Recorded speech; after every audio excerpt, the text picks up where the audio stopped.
y la presentación de hoy es precisamente desde la regulación a la realidad, el gobierno de la seguridad de la información en la práctica, y vamos a hablar sobre el famoso decreto 66 del año 25, que cada vez nos hace que la regulación en materia de marco de ciberseguridad ya no es algo específicamente del sector público, sino que ya afecta a los proveedores de servicios críticos, o sea que ya rompe esa frontera hacia lo privado. Y más allá de lo regulatorio, hay también necesidad de tener un orden en lo que es la gobernanza de la ciberseguridad. Y entonces ahí, en esta presentación, Martín Pecoy, que es abogado, posgrado en Derecho Penal Económico, tiene un LLM, justamente un máster en Derecho con especialización en ciberdelincuencia, docente de Derecho Penal y Ciberdelitos, ponente en cursos, jornadas, fue ponente de SIGRAS 2025, que nos acompañó eh, con una charla sobre ciberdelitos precisamente. Y bueno, ha hecho libros, el análisis exegético de la primera ley de ciberdelitos en Uruguay, ciberdelitos y cibercriminalidad. Y bueno, nos va a acompañar Martín, que además de todo esto, y lo más importante de todo, fue alumno de mi madre, Beatriz Venturini. Eso es lo más importante de todo. Yo acá no lo puse, pero está por ahí. Así que Martín, no sé si nos estás escuchando. Yo voy a dejar de compartir la pantalla y te vamos a escuchar. Muy bien, muchas gracias por la bienvenida. Exactamente, el punto más saliente de mi currículum es efectivamente ese pasaje académico, ese aprendizaje que agradezco mucho tanto a Beatriz como a ti el recordarlo. El planteo, la verdad que ha sido muy bueno. Yo destaco mucho esas áreas, esos rasgos salientes que mencionabas recién del decreto porque precisamente forma parte de la necesidad que tiene Uruguay y es una necesidad mundial que ya vamos a ver cómo se viene encarando a nivel general, la de la actualización y la permanente puesta a punto de este asunto que es la ciberseguridad, ¿verdad? Algo que muchas veces parece ser un tanto inasible, pero que Uruguay le ha puesto una cierta serie de reglas claras. Voy a tratar, obviamente, que con mi deformación profesional innegable que es la de abogado, citarles los puntos que puedan ser de interés de todos, tanto sea de quienes están más en TI como quienes puedan estar en la fase regulatoria, porque esto tiene precisamente muchas aristas que van a hacernos ir de un lado al otro de la regulación, teniendo presente precisamente todos esos aspectos. Quiero que por favor me confirmen si efectivamente ven la presentación allí. Sí, se ve perfecto. Fenomenal. Yo quiero comenzar con agradecer a Isaca, es una casa en la que me siento muy a gusto, como decían, he hecho una presentación allí con ustedes en la última de las conferencias y la verdad que ha sido un momento fenomenal y vuelvo a agradecerles la confianza y la libertad que efectivamente está en cuanto a opiniones, conceptos, que yo voy a dar precisamente lo más equilibrado posible, porque el día de hoy pretendo hacer una valoración objetiva. Aquí yo no vengo a aplaudir absolutamente todo el decreto, no vengo a criticar absolutamente todo. La idea es madurar una serie de conceptos y tomar en cuenta la realidad en la cual aterriza. Eh, yo para comenzar quisiera mencionar precisamente lo que es el contexto, ¿no? Ahí ustedes ven en la diapositiva la complejidad que tenemos al día de hoy. Es decir, nosotros estamos viendo robos del orden de los 300 millones de dólares. Estamos viendo CISOs con trascendencia regional y mundial que piden más cooperación. Estamos visualizando que hay algunos antecedentes importantes que pudieron tener trascendencia en materia de ciberseguridad, que luego aparentemente se descartó aquello, como puede ser el apagón que sufrió a España, Francia y Portugal, que en definitiva nos dan lecciones muy concretas que van a ser precisamente el objeto de estudio el día de hoy. Es decir, de qué manera podemos reforzar las infraestructuras críticas. ¿Por qué? Porque el contexto es claro. El contexto es de un ascenso importante y una diversificación importante de los ciberataques. Es decir, la gran masificación de la inteligencia artificial ha acelerado los ataques y ha hecho que, como consecuencia del siguiente escenario que ha planteado la inteligencia artificial, que es el de los agentes, hoy en día tengamos en Uruguay una triplicación de incidentes que es lo que recoge, por ejemplo, uno de los elementos importantes del ecosistema uruguayo, que es la gente de ciberdefensa en el Ministerio de Defensa. No son distintos los números que brinda Fiscalía, no son distintos los números que brinda la unidad de cibercrimen en policía, no son distintos tampoco los números que brinda AGESIC. Es decir, que el panorama es de un crecimiento brutal de los ataques.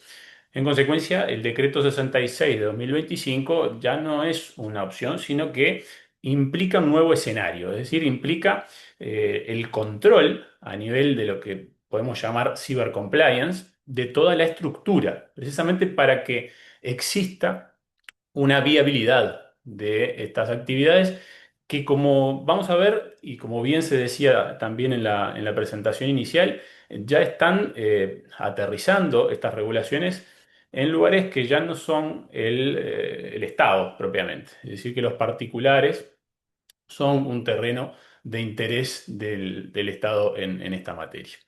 Avancemos entonces, si les parece, a lo que es el contenido de esta presentación.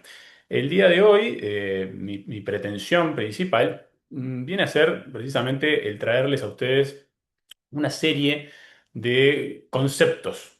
Yo trato de englobar el análisis en estos grandes asuntos, que son 9 puntos concretos, de qué manera se diagrama el escudo de la información crítica allí en el decreto 66, quiénes son los sujetos involucrados de este sistema, cómo es el sistema a su vez en materia de criticidad, es decir, la información no es solamente lo importante, sino a su vez los sectores y actividades críticas que en definitiva nos van a hacer arribar al otro punto que es las amenazas, cuáles son los riesgos que maneja el decreto, de qué manera los supervisa, cómo puede intervenir el Estado, de qué manera es que exige cumplimiento y cuál es en definitiva la hoja de ruta que necesitaremos para empezar a aplicar adecuadamente este decreto.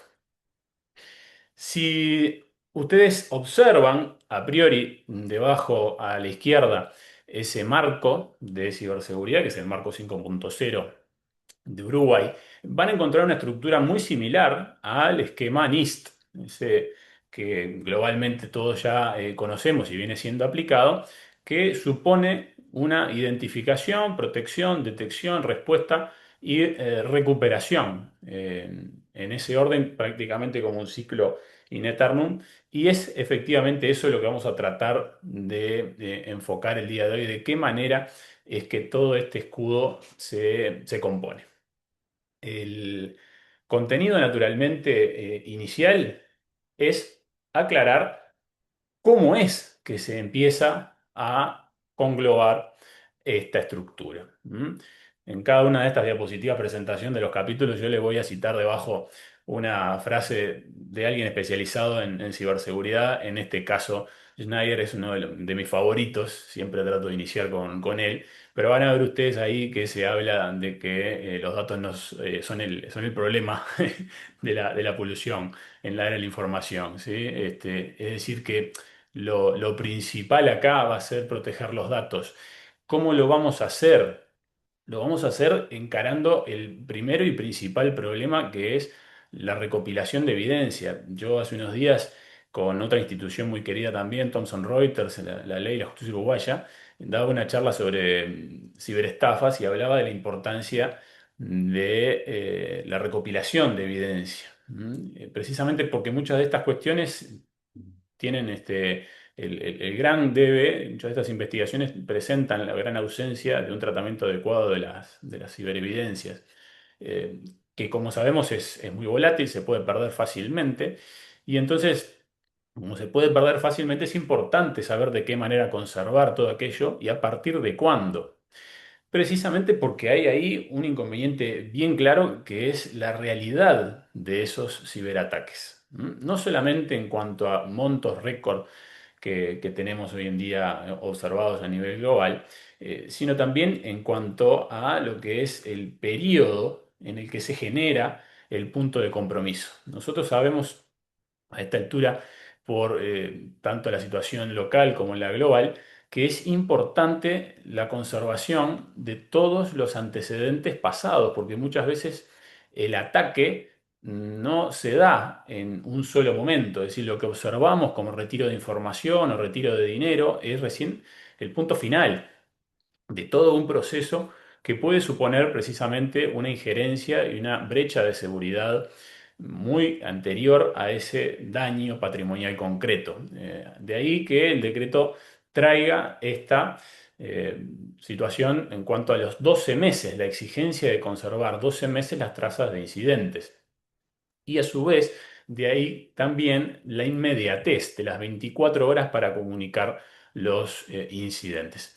Pero no es solamente eso lo relevante del decreto, sino que también nos acerca una serie de definiciones muy importantes que ya vamos a ver en las siguientes diapositivas respecto de lo que son activos de información, lo que es un SOC, en fin, en definitiva, todos los sujetos y la terminología relevante para que tengamos claro de qué estamos hablando al momento en que exigimos luego medidas para aquello, porque si no sabemos lo que es información crítica, entonces las medidas de seguridad para proteger aquella información no las podremos interpretar. Lo mismo ocurre con lo que es la integridad de la información, la designación de responsables de seguridad de la información, cuál es el alcance de las auditorías. O qué información se debe brindar respecto de los potenciales incidentes, que es precisamente las exigencias, el resumen de las exigencias en esta materia. El enfoque entonces está precisamente en este decreto en los activos críticos, es decir, la información necesaria para que funcionen adecuadamente los servicios fundamentales del Estado, atacando entonces cada uno de esos incidentes concretos que puedan generar un daño a aquellos activos, lo cual se realizará precisamente con una comunicación que que permita seguir el incidente, pero también con una detección temprana a partir de auditorías, es decir, de una serie de evaluaciones de lo que es el marco de ciberseguridad, su aplicación en el sujeto obligado concreto y de qué manera está previniendo los incidentes. ¿Por qué? Porque se observa precisamente, ustedes verán aquí en la gráfica de abajo a la izquierda, un componente importante de incidentes en Uruguay. El crecimiento es brutal. Ustedes van a ver cómo va aumentando el monto según han pasado los años, pero ya la diferencia entre los 14.264 incidentes de 2024 versus los 42.768 del año 2025 suponen casi un 200% más que el año anteriormente relevado. Así que ese panorama precisamente es el que afronta el decreto y lo hace con una transformación. Yo les diría que en definitiva acá lo que tenemos es un cambio completo de la percepción respecto de estos riesgos. En definitiva, lo que teníamos antes era el esfuerzo de muchísimas entidades que no eran estatales por efectuar recomendaciones, con, bueno, una generación de una serie de documentos de gran relevancia, no lo negamos, pero que no dejaban de ser soft law. Esto pasa a ser una norma con una exigibilidad concreta, específica y que a su vez presenta un régimen sancionatorio. Podremos llegar a cuestionarlo porque en definitiva no hay un castigo muy exacerbado ni que pueda generar quizás una, una reconsideración de procederes, hay un apercibimiento, una publicación que ya vamos a analizar como sanciones, pero lo cierto es que pasa a ser una obligación. Hay una norma específica exigible a los actores que supone un compromiso, ¿m? Un deber de respetar y aplicar este marco, que ya vamos a ver que contiene, de manera proactiva y de manera auditable, controlable, estableciendo ciertos plazos estrictos de notificaciones, estableciendo a su vez que el Estado tiene un control sobre los privados a este respecto. El asunto de las definiciones no es menor. El asunto de las definiciones contiene, por ejemplo, el alcance de lo que llamamos activos de información críticos, que son los necesarios, que decíamos, para asegurar y mantener el correcto funcionamiento de los servicios críticos. Los activos de información están definidos como datos o información que tienen valor para una organización. El sistema informático también está definido allí como ordenadores y redes de comunicación, así como los datos almacenados y procesados. El equipo de respuesta está, fíjense, también definido. El CSIRT tiene una definición expresa como centro de respuesta para incidentes de ciberseguridad, que es grupo de expertos responsable del desarrollo de medidas preventivas y reactivas ante incidencias de ciberseguridad. También se define el SOC como un equipo de profesionales de ciberseguridad que supervisa la infraestructura tecnológica de una organización o conjunto de organizaciones todos los días, todas las horas, para detectar precisamente aquellos eventos de ciberseguridad. El abordaje a tiempo, entonces, es precisamente lo que necesitamos. Y allí yo les dejo precisamente el link para que ustedes vean, y lo van a encontrar en todas las diapositivas, el link a la norma específica en la que encontrarán este alcance, ¿sí? En este caso es el artículo tercero, que nos define una serie de puntos muy importantes. Tres por lo menos que son relevantísimos para la interpretación del decreto. Primero lo que es un hallazgo, luego lo que es un evento y para terminar lo que es un incidente de ciberseguridad. El hallazgo es un desvío o brecha de seguridad detectado en una auditoría. El evento es un hecho que indica una posible brecha y el incidente es, dice, uno o múltiples eventos de ciberseguridad identificados que pueden dañar los activos de una organización o comprometer sus operaciones. Esto precisamente es lo que tenemos que leer en función de cuál es el principal aspecto a enfocar, que está aquí encima y que nosotros le llamamos las infraestructuras críticas, ¿no? Es decir, aquellos servicios que son determinantes para la seguridad del Estado en general y que ya vamos a ver de qué manera es que se definen. Si nosotros entonces avanzamos en este primer aspecto que pretendíamos analizar, la agenda está completa respecto de las obligaciones. ¿Qué sigue a continuación? ¿Quiénes son los sujetos? ¿Cuáles son los actores clave en este sistema? Nosotros necesitamos precisamente tener una estructura que suponga sujetos específicamente dedicados a proteger esto, ¿eh? Por eso la frase aquí de abajo de si gastas más dinero en café en seguridad informática, entonces vas a ser hackeado. Y esta es una problemática que precisamente está aquí y en todas partes del mundo. Nosotros tenemos que contar con un adecuado perímetro de aplicación, y eso es lo involucrado en los artículos 2 y 3 de la norma. ¿A qué se refiere el decreto? Primero, a un evidente y lógico elenco de abarcados que son todos los organismos del Estado, es decir, las entidades públicas. Pero por otra parte, y aquí una novedad importante y un diferencial también respecto de otras normativas que a nivel comparado también vamos a analizar al final de esta presentación, están abarcadas las entidades privadas. Es decir, se aplica estrictamente a los sectores que denomina críticos o a los sectores que supongan una afectación, un compromiso que involucre al 30% de la población. ¿Mm?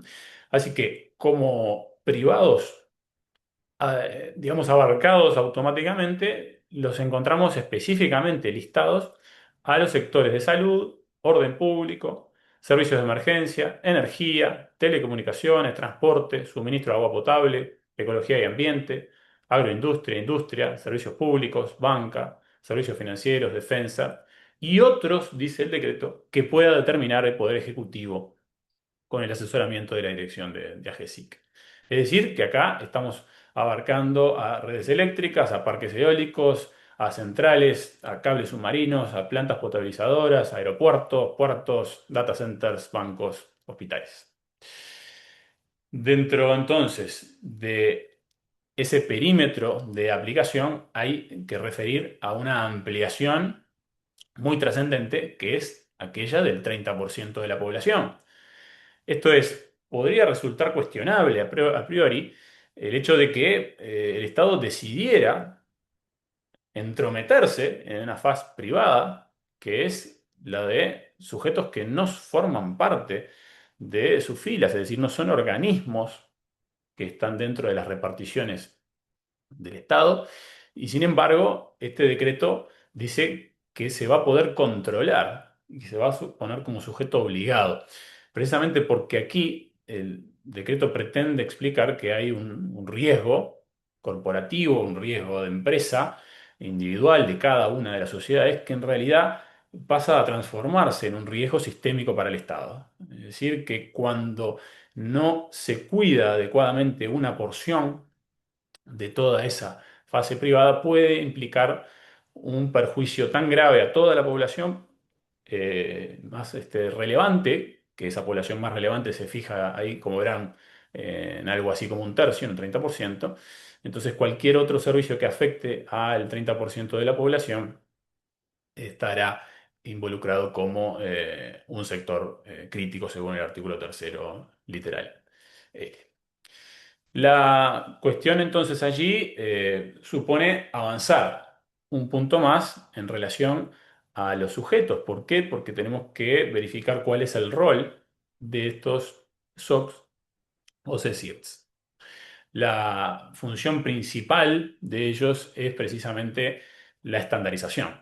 Es decir, que al CERTUI le llegue una serie de reportes entendibles, adecuados a lo que es el nivel de riesgos que ya ha definido a GESIC, de manera de poder articular entonces los protocolos de actuación de manera más lógica, de un modo más orgánico, que logre entonces generar el parate de cualquier actuación. Es decir, no está dentro de las inquietudes o pretensiones del gobierno inmiscuirse en cuestiones privadas, sino proteger a todo el ecosistema a partir precisamente de la atención a esos sectores críticos.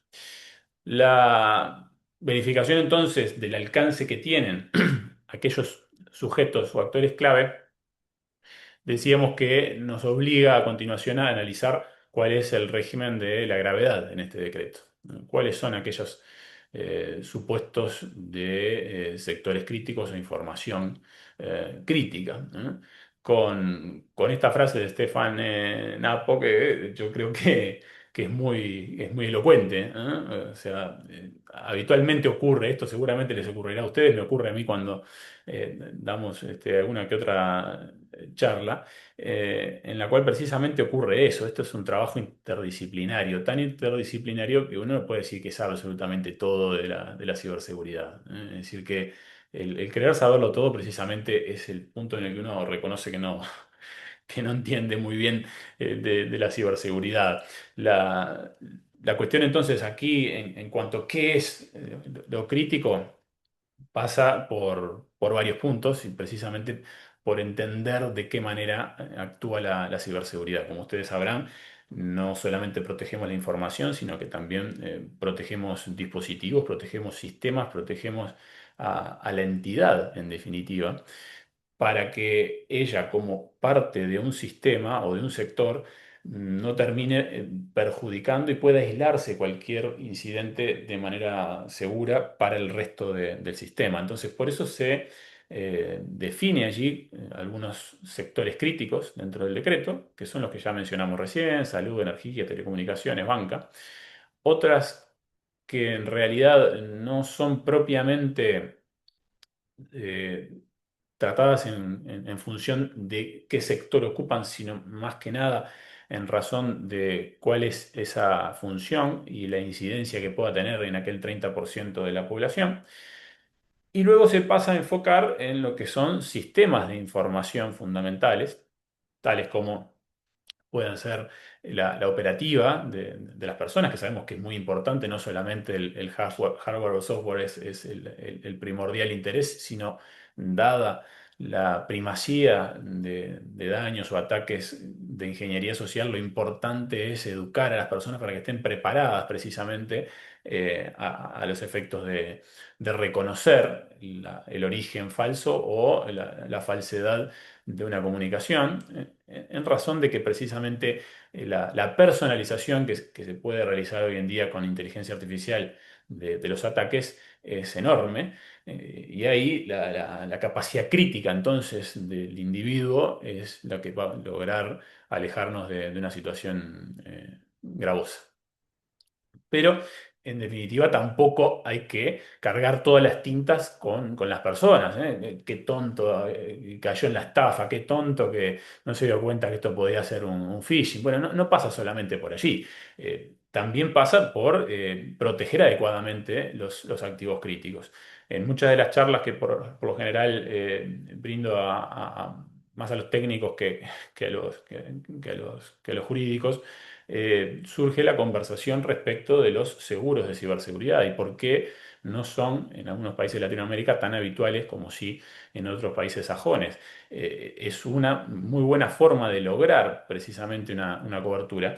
Pero claro, ocurre que muchas veces no se podían aplicar este tipo de seguros o contratar porque faltaban requisitos básicos, es decir, no se lograba acreditar adecuadamente una protección de los activos de información crítica. Es decir, no se podían acreditar ni marcos, ni protocolos, ni sistemas de prevención y en consecuencia era inviable la contratación. Entonces, esa forma adicional de protección de los activos de información, no solamente en materia de disponer cortafuegos específicos a nivel de hardware o software, sino también otras coberturas a nivel de seguros, es posible hoy en día con esta nueva norma que es el decreto 66.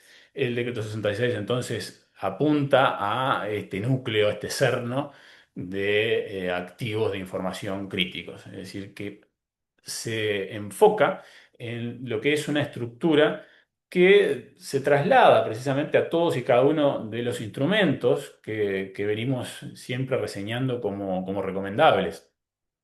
Ya a esta altura es para todos conocida la Convención de Cibercriminalidad de Budapest, esa convención europea que precisamente se basa en estas tres formas de protección de la información, de la confidencialidad, la integridad y la disponibilidad, que son precisamente los tres pilares de la ciberseguridad. Y por eso es que apunta allí la arquitectura de la criticidad en el decreto 66 de 2025. Si ya cumplimos con una definición de las obligaciones, sujetos y la gravedad, vamos ahora a lo que nos interesa. ¿Cuáles son las amenazas de las que pretende protegernos el decreto 66? El decreto 66 de 2025, lo que supone es precisamente un enfoque a los hallazgos de seguridad, a los eventos y a los incidentes, con recomendaciones o pedidos de actuación específicos por cada uno de ellos. Es decir, que si llega un mensaje falso de un organismo público, eso representará un hallazgo de ciberseguridad y ese hallazgo de ciberseguridad supone mitigar los posibles riesgos en el caso de que ello contuviera algún link potencialmente malicioso. Si ya pasamos a un segundo estadio en el que efectivamente se hace clic en ese link malicioso, ya estamos situados en una hipótesis de evento de ciberseguridad que supone monitorear la situación, saber cuáles fueron las causas con una investigación específica que reconozca el origen, que facilite elementos de investigación también al el resto de las organizaciones a partir de una notificación al CISO o a la autoridad que dentro de la empresa esté siguiendo el evento. Si además de todo aquello ocurre una pérdida de dinero, entonces el vaciamiento de una cuenta, por ejemplo, supone una afectación, un daño concreto qué significa o está definido como incidente de ciberseguridad, lo cual exige a la entidad obligada la notificación al CERTUI en el plazo de 24 horas. Ustedes verán entonces allí de qué manera es que se hace el pedido por parte de la norma para que en cada uno de esos casos exista una alerta específica distinta de la que existiría en supuestos normales de operación sin riesgo. Si nosotros entonces nos situamos en cada uno de esos escenarios, vamos a ver claramente que en cualquiera de los supuestos lo que se requiere es contar con una previa preparación, que eso no solamente pasa por una mera información de los miembros de la empresa u organización, sino que supone definir actuaciones, asignar responsabilidades a los roles previamente definidos. Como verán, son ya tres aspectos muy claros que suponen información específica, que suponen personas que tienen cargos con conocimientos y con capacidades distintas de las del promedio de la organización, porque en el momento en el que detectamos ese hallazgo de ciberseguridad, ya tenemos que estar en condiciones de prepararnos para lo peor. Es decir, por eso mencionaba yo el incidente del apagón en Europa el año pasado. Porque lo que dejó como mensaje es precisamente debemos estar preparados todos en el mundo para esa situación inesperada, porque ese cisne negro de que bueno, el sistema mejor diagramado del mundo resulta que falla, no puede dejarnos en blanco ante una situación de crisis. Entonces, incluso en un hallazgo de seguridad, en un hallazgo porque se ha detectado a partir de una auditoría, debemos estar en condiciones de activar un protocolo que ya tiene que existir, que ya tienen que conocer los funcionarios de la organización y que ya tienen que aplicar de manera ordenada y fluida, precisamente para que en los supuestos en los que se avanza a otros estadios de gravedad, como puede ser un evento de ciberseguridad o un incidente de ciberseguridad, ya cada uno de los mecanismos de contención fue desplegado adecuadamente. Y aquí tengamos en cuenta que estamos haciendo una forma de desarrollar el incidente que es la ideal, ¿cierto? Es decir, que puede salirse de los cauces de control de la empresa y por eso ameritar el control específico del Estado. Para eso es precisamente que se fija un régimen de gobernanza por parte del Estado. Es decir, supuestos en los que se nos va de las manos el control y necesitamos de una verificación y guía a nivel global, porque esto en definitiva es un sistema y si vamos escalando podemos tener una, una, una posibilidad, aunque sea pequeña, de perjudicar las infraestructuras críticas del Estado, lo cual no puede pasar. Y precisamente esa es la manera en la que el gobierno se mete en toda esta cuestión. Aquí tenemos como arquitecto de todo el sistema a GESIC, es decir, la agencia del gobierno que lo que hace es regular, dictar procedimientos, establece de qué manera controlar y efectivamente controla a todos y cada uno de estos sujetos involucrados. Y luego tenemos al CERTUI, que es quien efectúa la protección específica, interviene en los incidentes de ciberseguridad y efectúa las precisiones técnicas que más van a ayudar. Si nos adentramos precisamente en esa normativa, vamos a ver lo férrea de esta regulación. Es una regulación importante que brinda posibilidades de actuación, facultades y cometidos importantes. Ahí ustedes ven que la Agencia para el Desarrollo de Gobierno de Gestión Electrónica, Sociedad de la Información y Conocimiento, la GESIC, puede no solamente definir y gestionar las políticas, sino también la forma de prevención, también puede fiscalizar a cada uno de los equipos de respuesta a incidentes, a cada uno de los SOC también. y, en definitiva, puede efectuar el control, como verán, en todos los ámbitos que sean necesarios. Si entonces nosotros continuamos con el análisis de este decreto, vamos a encontrar que es prácticamente el, el mismo sistema, digamos, de actuación que se plantea para otros riesgos similares o para otras normas que pretenden proteger ante casos de gravedad similar. ¿Y de qué manera se estructura esto? Bueno, con un doble régimen que quizás en principio ustedes pueden visualizar como contradictorio, porque tanto se exige una reserva como una transparencia, es decir, rige a la vez un secreto y a la vez una necesidad de divulgar información al respecto. Ustedes me entenderán si se trasladan a la mente del controlador y se dan cuenta que la información que pueda brindar uno de los afectados beneficiará a todo el resto de las organizaciones potencialmente perjudicadas.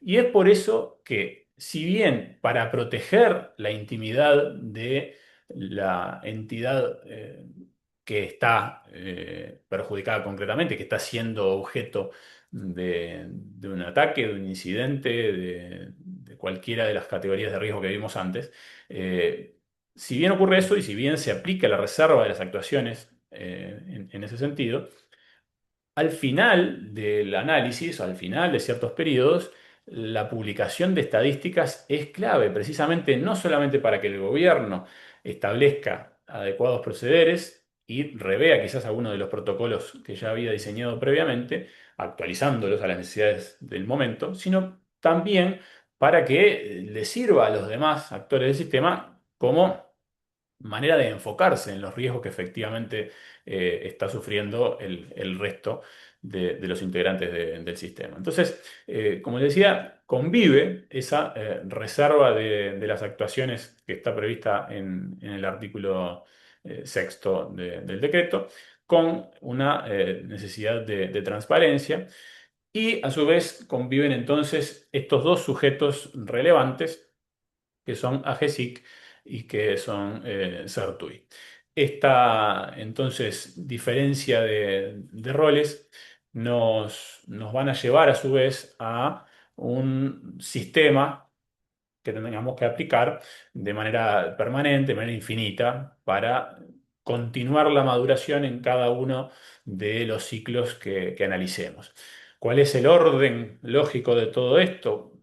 La norma idealmente plantea esto y está a su vez previsto, ya vamos a ver, dentro de cada uno de los niveles de madurez y necesidades de cumplimiento de algunos requisitos específicos en base a una primera asignación de perfil. A GESIC lo que hace es definir cuál es el nivel de madurez mínimo requerido. A continuación, la entidad obligada tiene que adaptar sus procedimientos para cumplir ese marco nacional de ciberseguridad y el nivel de madurez mínimo requerido. Eso es controlado y auditado en el punto en el que a partir de una supervisión, una auditoría, se detecte algún hallazgo o alguna situación que suponga incumplimiento, AGESIC va a solicitar una corrección y esa corrección debe ser realizada en el plazo de 60 días precisamente para que esté corregido adecuadamente el proceder. Todo esto, como les decía, lo ven ustedes diagramado en el artículo 14, 15, 16 y 17 de la norma, de manera que, como les señalaba, tenemos un régimen muy, pero muy detallado en este punto, ¿sí? Se exige a la entidad cumplir con el nivel de madurez mínimo asignado al perfil que le corresponda a cada entidad. Si entonces nosotros nos situamos en la exigencia concreta para, para acometer aquello, encontraremos que las entidades obligadas tienen el deber de realizar auditorías, precisamente para adaptarse a las exigencias que tiene el régimen de AGESIC.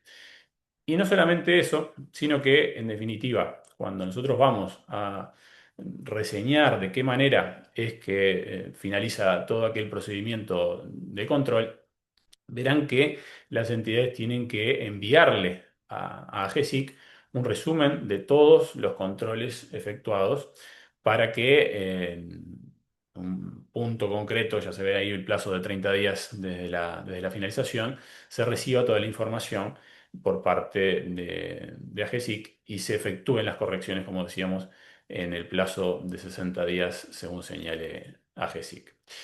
El, Proceder concreto entonces y recomendado y sugerido, como bien sabrán ustedes, de los muy buenos ponentes que siempre nos trae ISACA, es contar con una ciberseguridad desde el diseño. Es decir, que eso supone un control específico de todos y cada uno de los contratos públicos también, y así lo marca el artículo 20 del decreto 66/2025. En cada una de las compras públicas se establecerá como requisito, se establece el requisito de que se cuenten con programas de ciberseguridad específicos, ya en el propio diseño de control de todos y cada uno de los productos o servicios TIC que se vayan a contratar.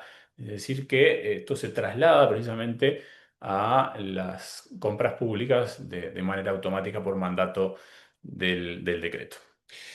Esa situación, como les decía, la tenemos que ver a los ojos de estos niveles de madurez que ha establecido AGESIC conforme a cada uno de los riesgos que evalúa. Ahí ustedes ven un nivel 1, 2, 3 y 4 de madurez dentro de cada uno de los perfiles que ha analizado. Hay un perfil básico, según el cual el riesgo es muy poco porque hay baja dependencia tecnológica, otro perfil estándar que supone no interrupción por más de 48 horas y entonces se puede transformar en crítico en ese caso el servicio, y otro perfil avanzado que tiene altas tasas de criticidad. En consecuencia, hay una tolerancia casi nula a las interrupciones. Eso entonces nos trae como conclusión la necesidad precisamente de analizar esto. Como verán, hay unos links específicos a los sistemas y a los marcos y a los criterios que tiene en su sitio web AGESIC, a los efectos de que ustedes puedan a posteriori, dado que excede el alcance de la charla de hoy, el presentarlos, cada uno de los niveles de madurez exigidos. Pero vean sí que es importante que ya esto está en marcha. Es decir, AGESIC no solamente corroboró la existencia del decreto, sino que lo que hace es actuar en consecuencia y ya poner en acto estas graduaciones para que las entidades se adapten a aquello y actúen. En materia del nivel de madurez, entonces, nosotros ya hicimos las definiciones concretas. El, el supuesto más, digamos, patológico, que sería el caso en el que no hay una adecuada asociación con todos estos principios, en definitiva las entidades no los acatan, supone el reconocer dentro del decreto cuáles son las posibilidades de intervención estatal en esta materia y en las entidades obligadas. Eh, y aquí ustedes pueden ver esta frase también muy ejemplarizante, yo creo que es el de que creo que hay solamente dos clases de personas en esta materia, no solamente compañías, como dice la frase, aquellos que fueron atacados y los que no lo saben. Y en definitiva, todos tenemos que tener presente que el ataque está allí, está latente y seguramente ha estado indetectado. El, el momento entonces en el que se le brinda al CERTUI estas posibilidades de intervención es un momento muy crítico, es el momento de la crisis. Es el punto de quiebre del régimen de ciberseguridad en el que se habilita precisamente la participación para que el CERTUI requiera información y pueda trabajar codo a codo para la mitigación.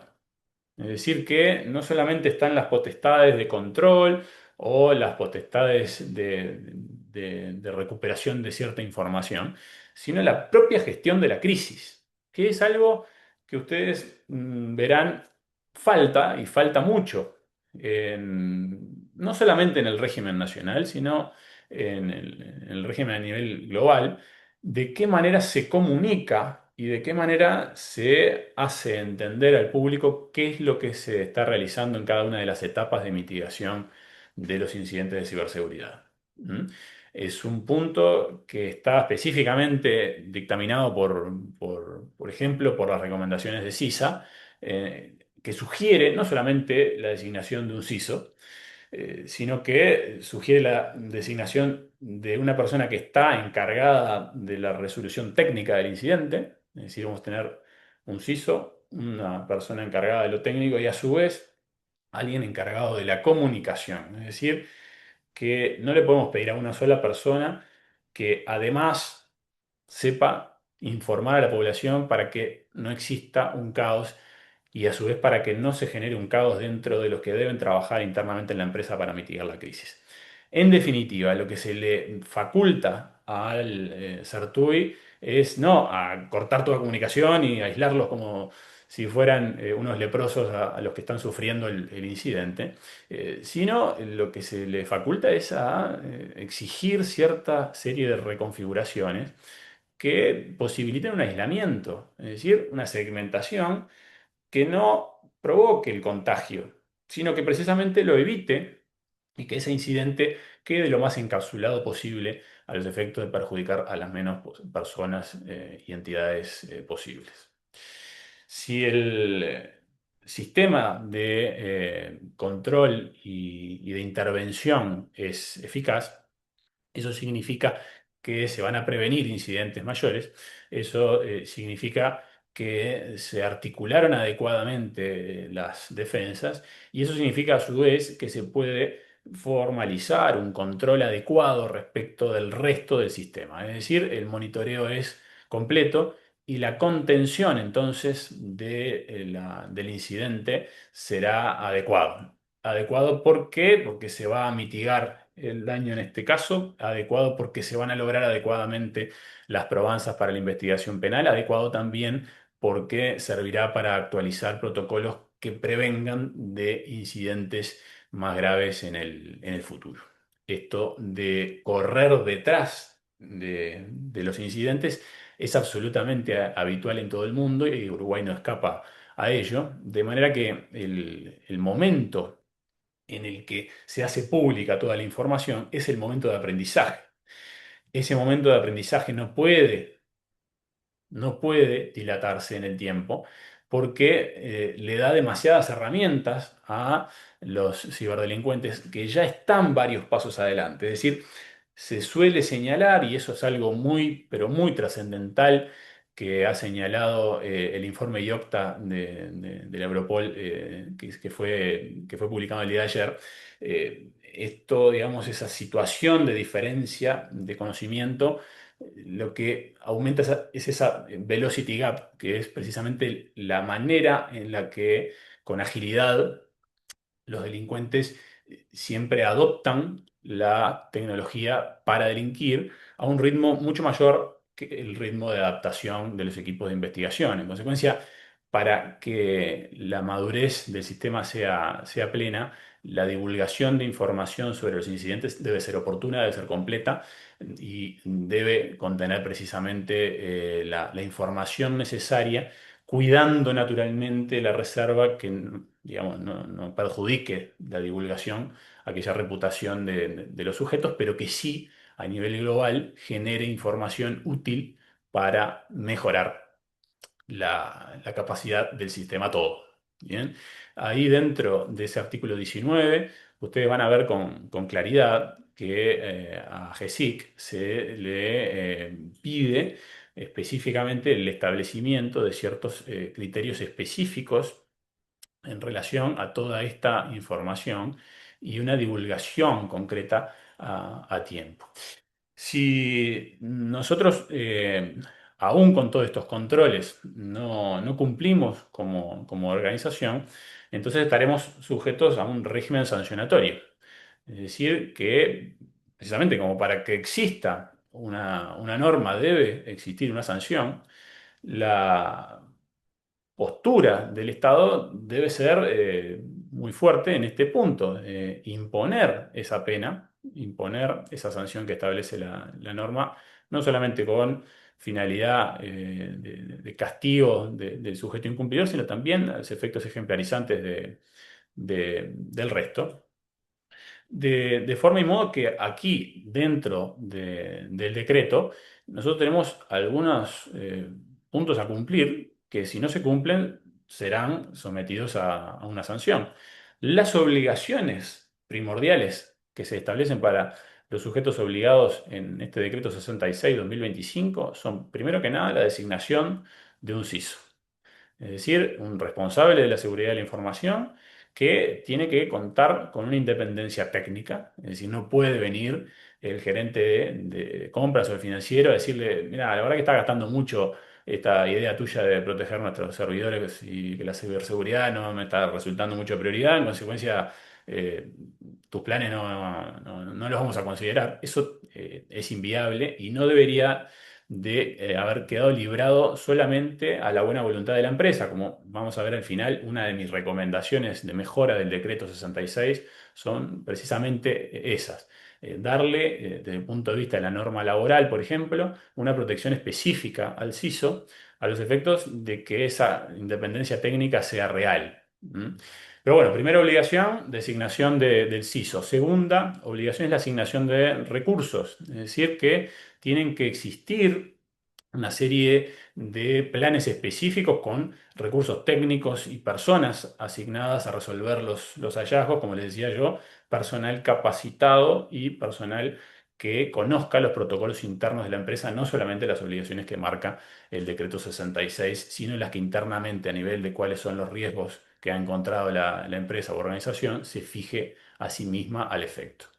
La tercera obligación es una protección activa, es decir, el control de estos eventos, brechas e incidentes y la respuesta efectiva de cada uno de los asignados al control, es decir, brindar la información dentro de las 24 horas, establecer precisamente la conservación por el plazo de 12 meses efectivos de las trazas o los logs de los incidentes, para que precisamente cuente con toda la información necesaria de ese incidente en los meses previos, que por lo general son muy críticos, ya que, como decíamos, los incidentes se generan con ese punto de compromiso que quizás no se detectó y se detecta con una investigación a posteriori al mirar un año para atrás. Las obligaciones entonces concretas, nosotros las tenemos ya publicadas por AGESIC. Hay un plan de acción del marco de ciberseguridad de AGESIC 5.0 que está publicado en esta web y ustedes lo van a encontrar allí en el link para poder analizarlo independientemente. Pero fíjense que ese perfil que está contenido en este Excel marca a las claras de que ese plan de acción tiene obligaciones muy concretas, ¿no? Primero que nada, todos los sistemas tienen que requerir autenticación, hay accesos a las aplicaciones que se deben utilizar con mecanismos de autenticación seguros. Esto es una cuestión que también se habla muchísimo de qué manera hacerlo. Se tienen que empezar a abandonar los passwords, se tiene que pasar a un sistema de identificación que sea más de corte passkey, con alguna serie de factores múltiples de autenticación, ¿verdad? Van a ver también que todas estas obligaciones las ven, hay con vencimiento en la tabla de octubre de 2026, es decir, que a esa fecha, a ese mes, estas prioridades de implementación alta tienen que estar cumplidas por los sujetos obligados. Y una de ellas supone la identificación de supuestos que requieren autenticación fuerte, es decir, el cambio de criterio, por ejemplo, la aplicación de alguna serie de sistemas que suponen autenticarse en función de lo que uno es y quizás tengo vedado por no formar parte del sistema contable a los servidores contables y solamente puede acceder el contable, o quizás se hace un acceso en función de la ubicación geográfica o los horarios asignados para las tareas, en fin. También se pide un pasaje a tokens, credenciales de autenticación, que tienen que estar protegidas en reposo y en tránsito mediante criptografía. La revisión se exige también de privilegios en forma reactiva o según cambios en los sistemas críticos, derechos de acceso que sean autorizados, medidas de contingencia y recuperación para los sistemas de soporte de los servicios críticos, incidentes que se atiendan, requisitos de seguridad mínimos para los dispositivos que se usan de manera remota, implementación del múltiple factor de autenticación para el acceso remoto, restricción de acceso a los datos personales con usuarios nominados y aplicando el principio de mínimo privilegio. Este es un asunto bastante, pero bastante sensible en el que hay cuestiones respecto de la inteligencia artificial que están siendo analizadas. Sabemos que las inteligencias artificiales, precisamente los LLM, por lo general no cumplen con esta regla básica de ciberseguridad, que es otorgar el mínimo privilegio posible, sino que dan todos los privilegios y entonces los LLM que son gratuitos por lo general son una forma de regalar la información, los datos personales, porque no contiene una seguridad tan férrea como la que requiere AGESIC, como ven aquí. En definitiva, esta serie de obligaciones, como pueden ser el respaldo, como pueden ser eh, las, eh, las protecciones de los entornos y distinción de entorno de producción respecto de los demás, son obligaciones de trascendencia alta que tienen que cumplirse y tienen que estar implementados antes de octubre de 2026 por parte de los obligados. Sí, entonces nosotros reconocemos que la entidad es obligada, tenemos que también estar atentos a que esa entidad obligada no trabaja en abstracto y que por lo general subcontrata, por lo general intervienen terceros en la prestación de los servicios y el obligado acude a otras empresas para cumplir algunos de los servicios propios. Eso supone una transferencia de riesgos específica. El artículo 18 del decreto 66 de 2025 establece que los servicios tercerizados implican también una responsabilidad, es decir, que la entidad obligada que echa mano a un prestador de servicios externo a esa empresa u organización es responsable por controlar que efectivamente ese prestador, que es un tercero, ese prestador de servicios tercerizado, aplique, cumpla adecuadamente el marco de ciberseguridad de AGESIC que recién comentábamos. Precisamente porque también sabemos, en función de las lecciones que por lo general brindan las entidades certificantes y también, naturalmente, de buena manera ISACA, que un ecosistema crítico es tan resistente como su eslabón más ignorado en esa cadena de suministro.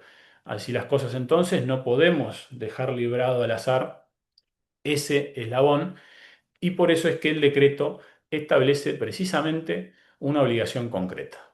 Porque estadísticamente tenemos que reconocer que en la última década no se ha vulnerado el sistema de las principales empresas del mundo, sino que se vulnera a sus proveedores y a partir de ahí es que se empiezan a realizar filtraciones e incidentes más graves en la entidad obligada que es el objetivo. Si el punto de mira entonces es precisamente el cumplimiento o no cumplimiento de estas obligaciones básicas, tenemos que saber cuáles son las sanciones. El artículo 21 y el artículo 5 establecen de qué manera es que se desarrolla aquello.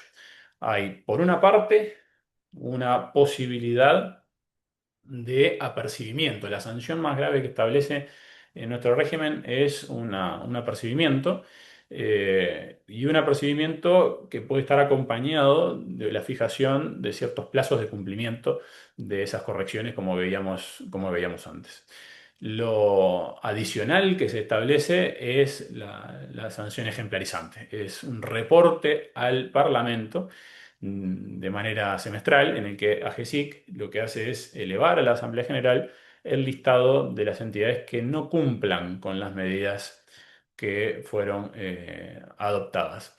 Toda esta cuestión entonces, dentro del artículo 21 y del artículo 5, lo van a encontrar adecuadamente plasmado para conglobar entonces de qué manera es que básicamente se estructura el sistema. Y ustedes van a ir viendo que este marco de AGESIC, esa identificación, protección, detección, respuesta y recuperación, va tomando un poco más de nitidez a medida que avanzamos, pero nos faltan una serie de puntos, dos en concreto, de qué manera es que lo vamos a actuar todo esto. Es decir, lo básico y fundamental de la aplicación y de la prevención.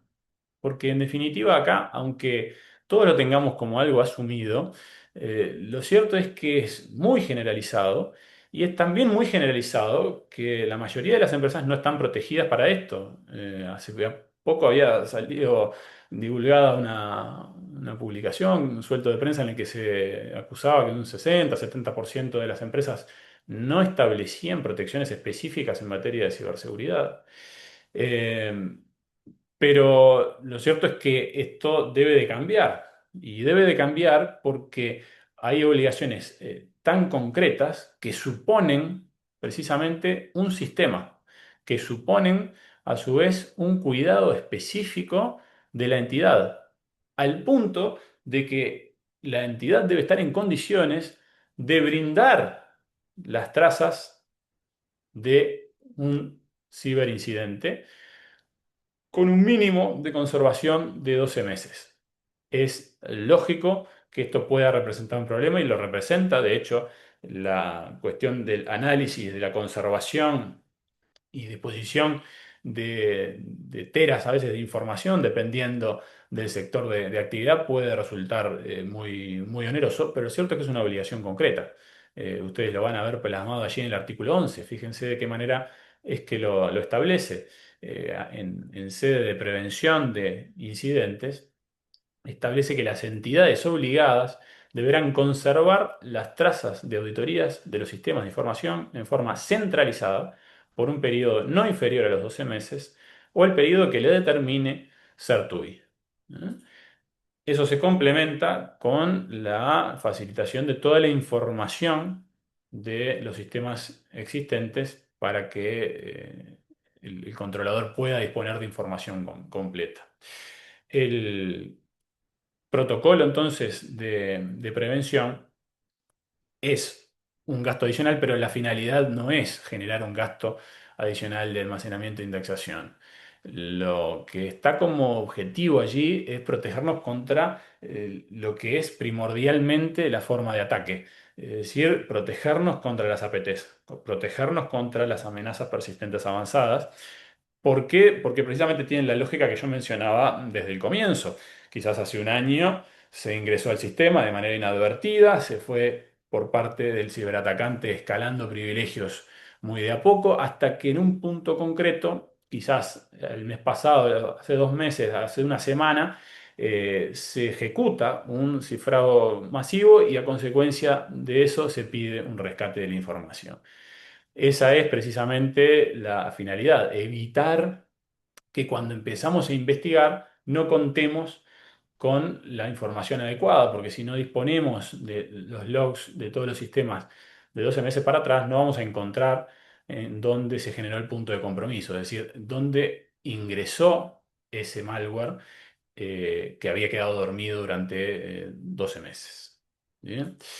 El punto entonces acá más clave es resaltar que aquí hay, digamos que, cuatro alcances muy concretos de la relevancia de cumplir con esta normativa, ¿no?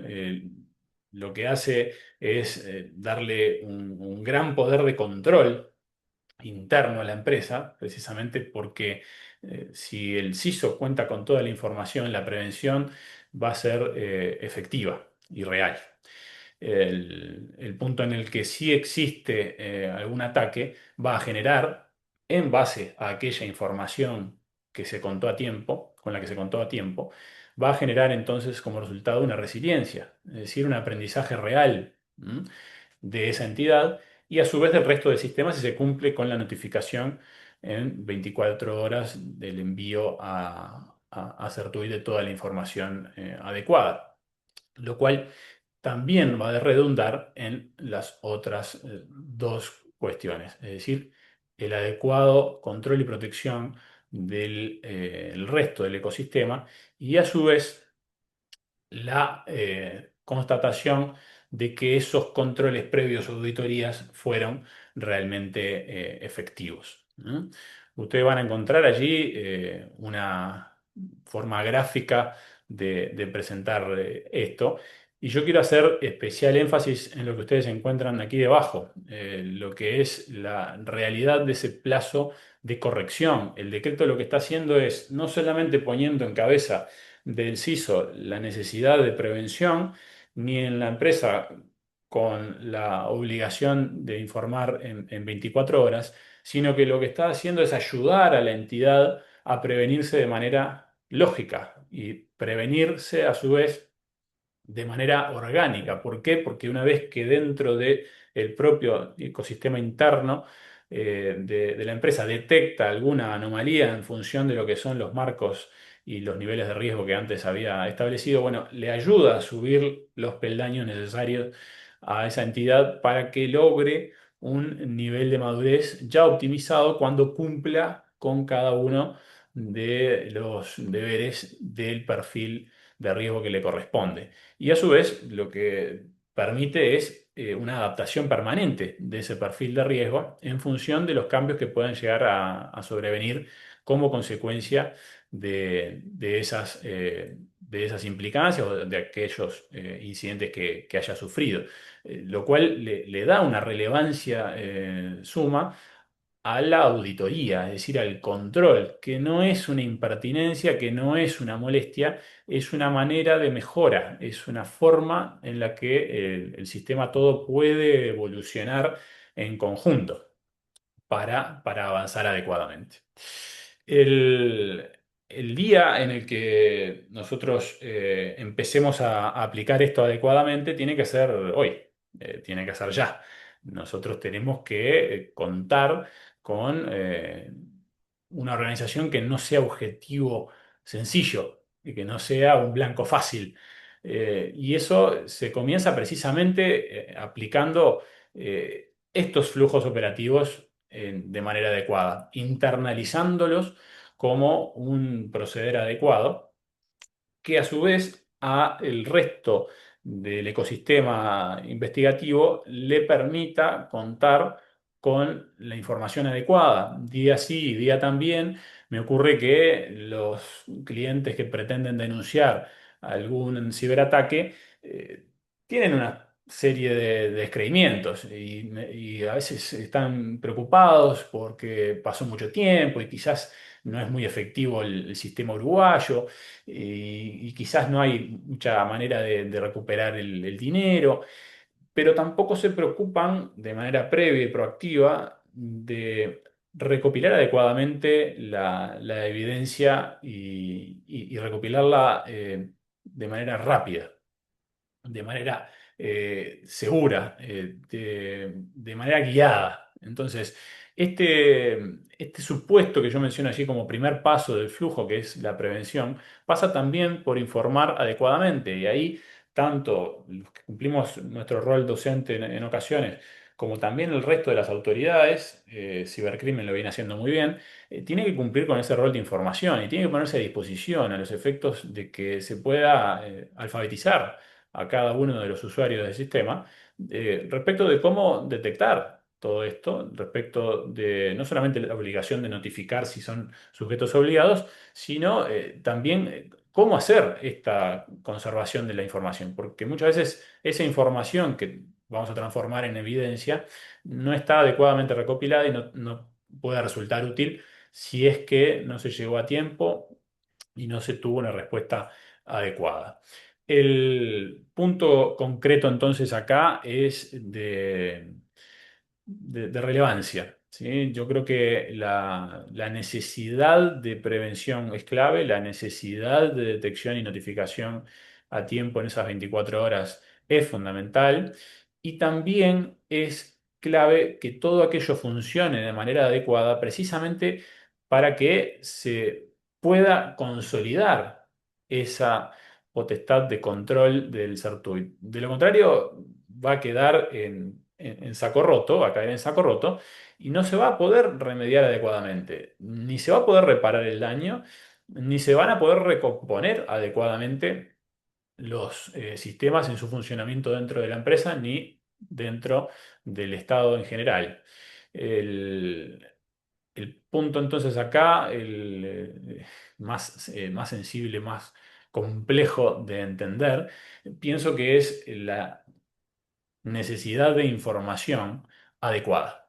Por eso mismo es que yo sugiero esas tres autoridades que propone CISA, porque en definitiva, si no sabemos trasladar la información de manera correcta en los momentos adecuados, entonces estaremos saturando el sistema o nos saturaremos a nosotros mismos como entidades obligadas sin poder actuar ni responder adecuadamente al incidente. ¿Qué quiero decir con esto? La información que debemos remitir en esa primera instancia, en la notificación oficial, no es el reporte completo de X cantidad de cientos de páginas que puede llegar a tener un informe forense de análisis interno, sino que básicamente lo que se piden es las firmas del virus, las IP de donde proviene el ataque, los dominios maliciosos utilizados, de forma y modo que todo aquello pueda ser introducido por parte de Certui en los cortafuegos perimetrales que para el resto del sistema va a aplicar. Luego sí, vendrá el tiempo de generar un informe más circunstanciado para precisamente avanzar en las otras etapas de investigación, pero lo concreto es ir aislando esas porciones de información, decíamos, como clave. ¿Cuál es el checklist que se tiene que llevar el día de hoy? Bueno, este plan ejecutivo o este plan de acción que como punto cero yo recomiendo. Primero que nada, se debe por cada uno de los sujetos obligados designar y a su vez, digo ahí, formalizar al CISO con independencia técnica. Es decir, no solamente es un nombramiento vacío, un cargo que va a quedar allí arrinconado en la empresa y que lo vamos a tener al margen sin que cuente con una relevancia en la operativa. Es decir, es alguien que va a tener que estar involucrado. Ya sabemos hoy en día que la ciberseguridad es transversal. No es una mera cuestión del técnico, del informático, a ver si te haces cargo de este problema que no sabemos ni cómo llamarlo ni cómo encararlo. No, debe ser una preocupación de las autoridades clave, debe ser una autoridad clave dentro de la organización, ese CISO, precisamente por la trascendencia que hoy en día tiene la protección de la información. Segundo punto y principal es asegurar adecuadamente el sistema para conservar esos logs por 12 meses de manera efectiva. Tercero, implementar un protocolo interno de notificación para cumplir adecuadamente con esas 24 horas. La evaluación de los contratos con proveedores, esos tercerizados que tienen que cumplir con el marco de ciberseguridad. Y por último, la preparación de los recursos para aquellas auditorías externas que tienen que estar adecuadamente asimiladas a todos estos compromisos que veíamos recién. Esto es entonces el plan global de enfoque en el día de hoy. Pero, como solía decir Steve Jobs, siempre tiene que haber un plus, siempre tiene que haber alguna joyita adicional. Bueno, acá vienen los plus, acá vienen los puntos que yo quiero regalarles de manera adicional a lo que es un análisis normativo del decreto 66 de 2025. El aplicar efectivamente lo aprendido. Y ahí voy a requerir de ustedes, los voy a escuchar. Vamos a analizar 4 casos, ¿sí? Yo les planteo qué ocurre si Roberto, el CEO de una empresa prestadora de servicios de IT para UTE, se olvida de su laptop en un taxi y entonces le informa a la empresa en cuanto llega a la oficina. Esto es un incidente, es una brecha, es una vulnerabilidad, es un ciberataque. ¿Cómo tiene que proceder la entidad obligada? ¿Es una entidad obligada conforme al decreto 66/2025 y tiene que cumplir las obligaciones del marco de ciberseguridad uruguayo? ¿Qué me cuentan? Los escucho. Vamos que el reloj corre. Y acá yo estoy con el micrófono, pero no sé si incluso también puede, si quiere participar alguno remoto también vale, pero no sé si acá quiere alguno participar. Todos valen. La idea es hacerlo un Ahí, poco interactivo, si se animan. ahí dale. Bueno, primero según el decreto, el informe al CISO, no sé, corregime Martín, el informe a policía del robo físico del laptop, por supuesto. Ujú. Identificar qué activos de información podía tener ese laptop y si la política implica que los activos de información que tiene ese laptop están encriptados, ¿no? Bien, Y desde hacer el lo ámbito mismo. de aplicación, Haz- entonces, nosotros diríamos que en función de que está trabajando para UTE esta empresa, es un tercero, es un prestador de servicios y por lo tanto estaría obligado a cumplir con el marco de ciberseguridad y en consecuencia, como bien decías, tenemos que hacer ese análisis. Y ahora, en consecuencia, ¿qué dirías tú? ¿Es un incidente, es una brecha, es una vulnerabilidad, es un ciberataque? Puse allí como ayuda de memoria debajo el artículo tercero del Eh, decreto para que tengan la definición de cada uno de ellos. ¿Qué les parece? Sí, es un incidente de seguridad porque se perdió un laptop con información, supongo que tiene información confidencial, hay que hacer un análisis de impacto. Exacto, Pero bueno, depende justamente de si está encriptado o no, el impacto que va a tener. Y bueno, por supuesto que tiene que denunciarse porque UTE es un organismo público, ¿no? exactamente. Muy bien lo has dicho tú. Así que si les parece, proseguimos hacia el caso número 2. El acceso a la laptop de Roberto, nuestro CEO, únicamente tiene un factor de autenticación, que es la contraseña 123. ¿Esto qué trascendencia tiene en función de lo que hablamos recién? ¿Cambia la conclusión? ¿Sigue siendo un incidente? ¿Es otra cuestión? ¿Debo proceder distinto? ¿Qué les parece? Vieron que les puse el clock, de clock sticking para motivarlos. Igual no se me vayan Bueno, porque vamos a ahí culminar hay luego varios con que un análisis están, comparativo. Esto Estamos, es meramente Eli, una hay, puesta en práctica. estamos hay contestando varios por que, el chat. ahí está, sí, hay varios que están contestando ahí, Natalia, una vulnerabilidad. Ahí menciona que el incidente escala en relevancia en función de la clasificación de los activos en la laptop. Ujú. Eh, bueno, Muy bien. vulnerabilidad y Efectivamente es una riesgo de un vulnerabilidad. solo, vulnerabilidad y riesgo de un solo factor, dice Amparo. Ahí estamos Correcto, con correcto. los chats que tenemos acá. Eh, pero sí, van por ahí, ¿no? Bueno, Maxi recién, acá decía, lo primero que es una vulnerabilidad, no sé si querés comentar algo. Ok. Maxi, te escuchamos. No, eso nomás. Vulnerabilidad. Que es una vulnerabilidad. Es que para mí, a ver, capaz que para los que somos auditores lo vemos muy claro porque es un hallazgo típico de auditoría. Encontrar que Exactamente, exactamente. pero en sí, tal cual lo comentás en el caso, no, si eso es punto y seguido, como consecuencia de eso ocurrió tal cosa, tal otra, ahí sí empiezas a jugar un poquito más. Bueno, ahora sí, más sí, sí, sí.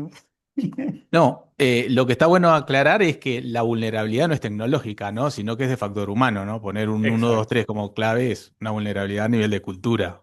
exactamente, exactamente. Vamos al Y, siguiente caso, ¿les parece?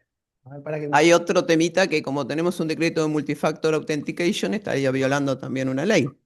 Por sí, supuesto que sí. En definitiva, ahí puede haber otra implicancia concreta, otro incumplimiento, no ya del decreto 66. Muy bien lo dices, muy bien dicho.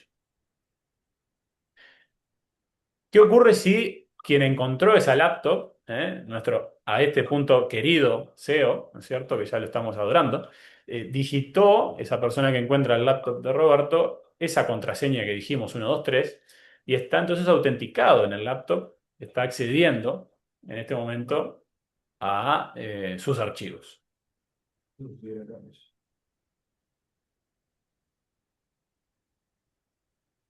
¿Nadie quiere decir algo? ¿Voluntarios? No. Ahí va, dale. Gracias. Buenos días, no, que ahí ya pasó la categoría de ciberataque para mí, porque Ajá, ya está accediendo a la información potencialmente confidencial que pueda estar en el laptop. ajá. Bien, Eh, Se deberían tomar medidas reactivas, por ejemplo, si hay bloqueo remoto y otro tipo de medidas técnicas, y bueno, todos los protocolos de notificación y de respuesta a incidentes se tienen que poner en marcha también. bien. Ahí tenemos una brecha concreta que puede implicar algún daño más específico, ¿verdad? Es decir, que en el punto en el que es detectado, tendríamos que también tener una puesta en marcha de algún protocolo de actuación. Ahora, si lo llevamos al extremo, todo esto, y la persona que haya, que encuentra y que se loguea en este dispositivo de Roberto, resulta que lo que hace es retirar una serie de credenciales que estaban en ese dispositivo, al cual accedió con la contraseña 123, y esas credenciales, que eran formas de acceder a la banca online de la empresa, le posibilitan lo que efectivamente realiza, que es un vaciamiento de la cuenta bancaria de la empresa. ¿Qué tendremos allí entonces?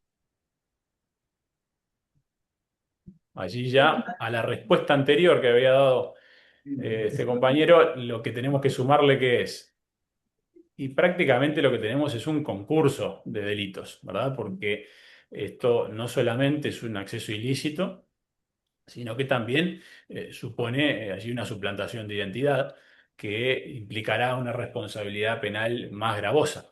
Y para que esa responsabilidad penal sea efectiva, necesitamos de todas aquellas trazas de la investigación que nos van a ser útiles. Necesitamos una colaboración de la empresa, necesitamos la forma en la que reconoceremos que el atacante es quien se conecta y no quien fue víctima en definitiva. Es decir, que tenemos que demostrar que no fue Roberto el autor. Roberto tendrá que demostrarlo y a su vez el trabajo en conjunto con la empresa para ello. El asunto es que no solamente venía a regalarles ese primer plus, sino que yo también quiero traerles otro plus, que es comparar con lo que ocurre en el resto del mundo. Francamente, es una forma bastante eficiente de mejorar, de ir a más, la comparación de cada uno de los sistemas de protección. Esto no es una cuestión baladí, esto precisamente es de lo más sensible, porque ustedes verán estos días, y no solamente dentro de este informe de IOCTA que les comentaba que fue divulgado el día de ayer, sino también en la prensa diaria internacional. Alemania está tratando de hacer una digitalización de todos sus documentos y que tanto el documento de identidad como el carnet de conducir y otras formas de acreditarse por parte de los ciudadanos estén con posibilidad de ser insertados de manera válida y eficaz en un teléfono, por ejemplo, y eliminar una serie de documentos para pasar a esa digitalización. Pero cuenta con ese debate de qué hacer, si recurrir a tecnología propia que sí la tiene, o recurrir a la tecnología más eficiente que tendría ya otro país, que estamos hablando quizás de Google. Y entonces allí ese debate de soberanía en lo digital se da y se da todos los días y se da el día de hoy. Por eso mismo es que yo les propongo, y ahí encontrarán ustedes los links a cada uno de estos recursos, de esta información complementaria. El sitio web de AGESIC es uno de los puntos de ingreso para el tema. Otro es el concreto conocimiento de cuál es la manera de denunciar los incidentes. Yo les dejo ahí, por ejemplo, el link en el que ustedes van a encontrar de qué manera está diagramado este formulario dentro de la web del Centro Nacional de Respuesta a Incidentes de Seguridad Informática. Es decir, ahí completarán ustedes la información y enviarán para que esté debidamente comunicado el incidente. El marco de ciberseguridad también les sugiero que lo vean en la web de AGESIC, en el que van a poder encontrar no solamente el texto del decreto que analizamos y que desgajamos el día de hoy, sino también una serie de elementos complementarios, ¿sí? De qué manera se gestionan los riesgos, cuáles son las guías para aplicar este sistema y el marco en concreto. Pero dentro de la web de AGESIC también ustedes van a encontrar esto de los boletines, es decir, las comunicaciones específicas que se realizan, por ejemplo, respecto del nuevo modelo de servicios digitales, que ustedes la encuentran allí en una noticia del año pasado, en la que se establecen cuáles son los estándares de calidad para los servicios digitales del Estado. Y ahí cada uno de estos aspectos que mencionábamos hoy van a empezar a aterrizarse uno por uno dentro de lo que es ese modelo previsto como efectivamente recomendable. ¿Sí? Dentro del apartado de seguridad, por ejemplo, ustedes van a ver que se hace un análisis en el que se toma como base la norma que estamos analizando y que es protagonista de la charla del día de hoy, el decreto 66/2025 y el resto del marco normativo nacional. Y a su vez se prevén allí de qué manera es que se tiene que estructurar toda la evaluación de riesgos que ya mencionamos temprano, de qué manera es que los accesos se tienen que configurar, cómo hacer la protección de datos, de qué manera se tiene que hacer el respaldo de la información en cada caso, de qué manera la instalación de software, en fin. Cada uno de los puntos que nosotros veíamos hoy como obligaciones concretas a cumplir, eh, inclusive la gestión de incidentes de seguridad. Es decir, que no estamos en un terreno en el que no exista ningún insumo, sino que lo hay y a su vez existe una guía respecto de cómo hacer la implementación de aquellas exigencias normativas que mencionábamos que tienen que ser efectivamente cumplidas a partir de octubre de 2026. Pero esto no es lo único a lo que yo entiendo que tendríamos que referirnos. Las situaciones que son referencia a nivel internacional son de ineludible referencia. ISACA es uno de esos referentes, CISA, como les comenté ya bastante durante la charla, también las normas ISO, particularmente la de seguridad de información, que es la 27001, y el marco NIST, que es un marco clave, que precisamente es el que utilizan muchos países en el mundo como base. Pero a nivel de reportes, yo les sugiero este reporte WASP, les sugiero el reporte IOCTA, que nos da a su vez una idea concreta de este régimen que yo entiendo que tiene que pasar a ser una obligación, algo debido en todas las organizaciones de nuestro país, que es el fenómeno de la cybercompliance. De qué manera hacer ese control, de qué manera hacer ese due diligence de los terceros y a su vez ese control interno. Bueno, eso lo vamos a lograr atendiendo a los criterios precisamente de esa soft law que ya está desarrollada desde hace muchos años.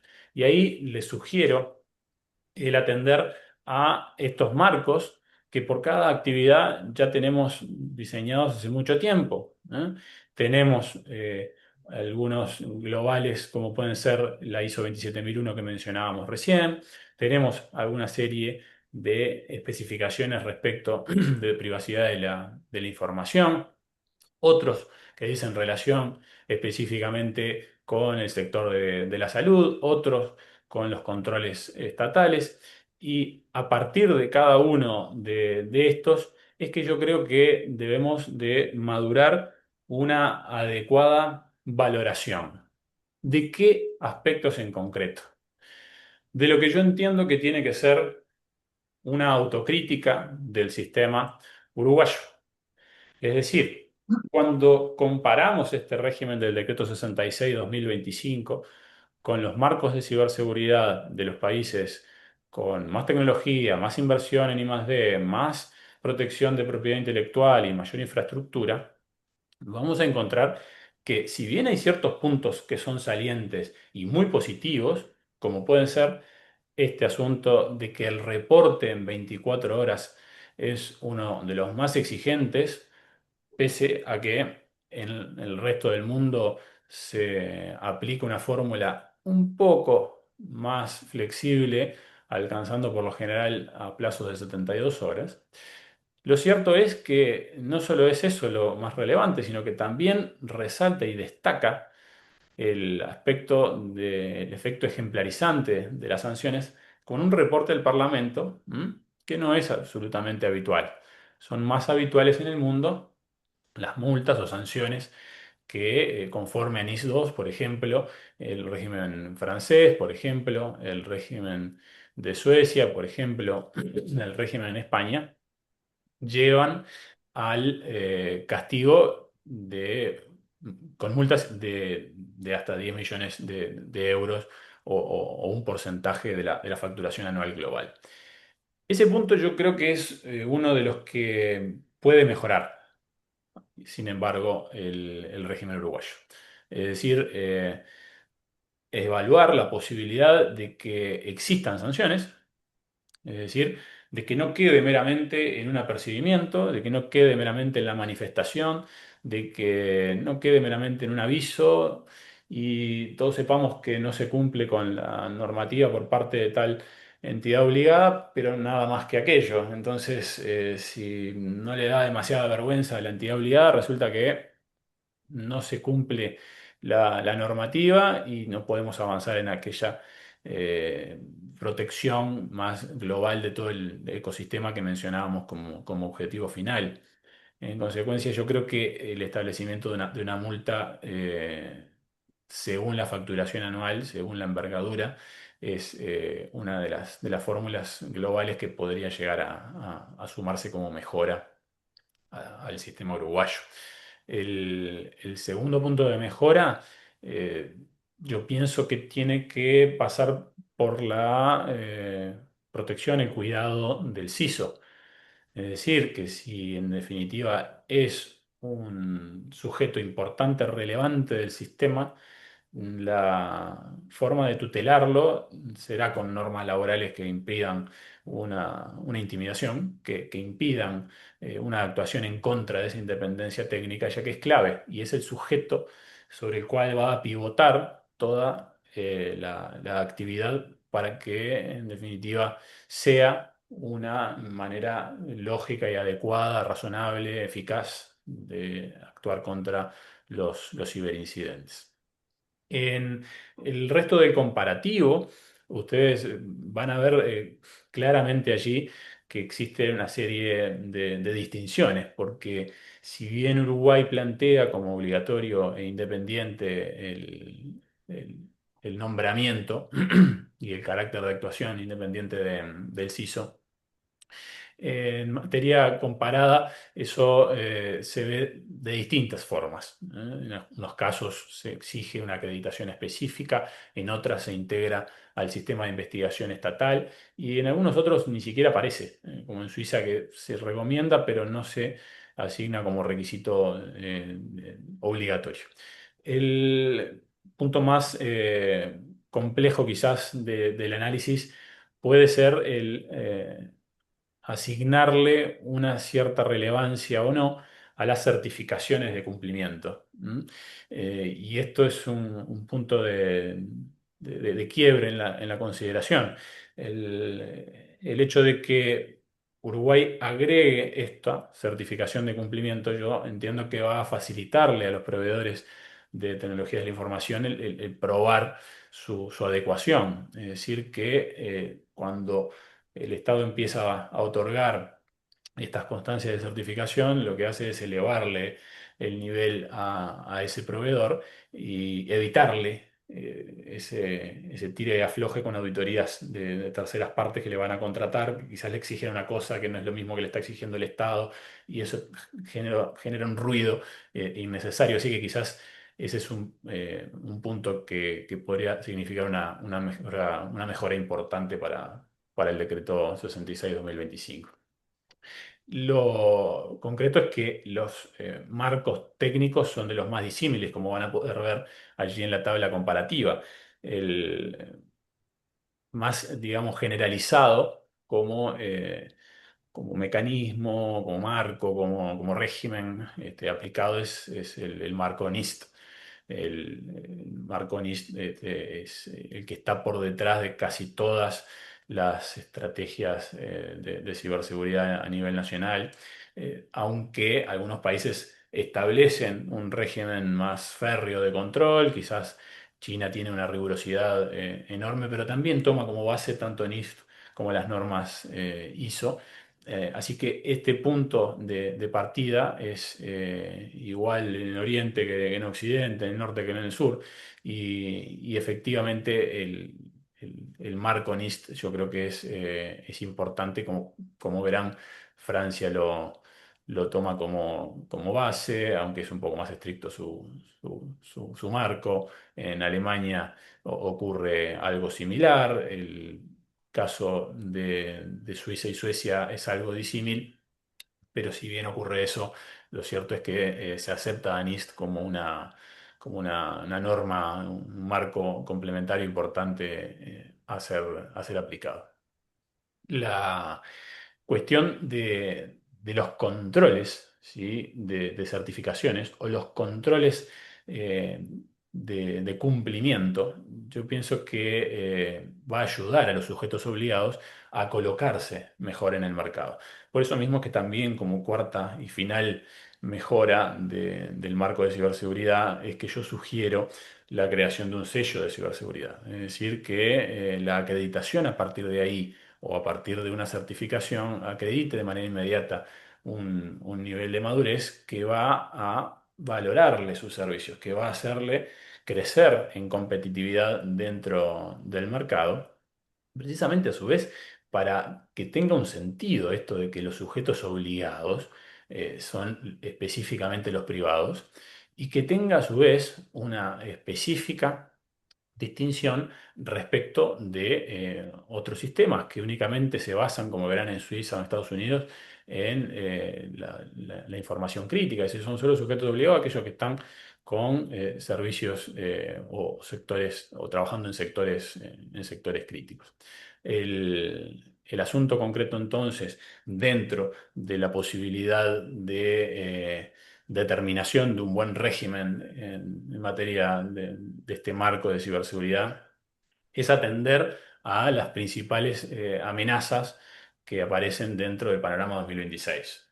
Un panorama que está, como decíamos, dominado por la inteligencia artificial, no solamente por la inteligencia artificial a secas, sino más que nada por el Shadow AI. Los empleados de todas las entidades y organizaciones están usando la inteligencia artificial, quizás lo están usando de manera inadecuada, quizás están sacando de las organizaciones alguna serie de información reservada en condiciones que no deberían. Entonces, reconociendo todo aquello, reconociendo la realidad de los deepfakes, reconociendo que hoy en día los delincuentes prefieren esta forma de actuación, que es robar la información encriptada y más adelante, cuando la computación cuántica nos dé la posibilidad de desencriptarla y ahí utilizarla como mecanismo de presión, hace que la ciberseguridad no sea una posibilidad, una de las tantas opciones dentro del menú de protección de tanto sea una organización como de la propia nación. Es un asunto de soberanía, como les decía, y de equilibrio a nivel mundial. Por eso yo les recomiendo que en cuanto salgan de este evento se pongan a revisar aquel checklist que les mencioné y se pongan en contacto conmigo, con el resto de los profesionales que están aquí en la organización, en ISACA, para llevar adelante y constituir de una buena vez un ecosistema lo más seguro posible para todos aquí en Uruguay, en Latinoamérica y en el mundo en definitiva. Les agradezco muchísimo por la paciencia y quedo a sus órdenes.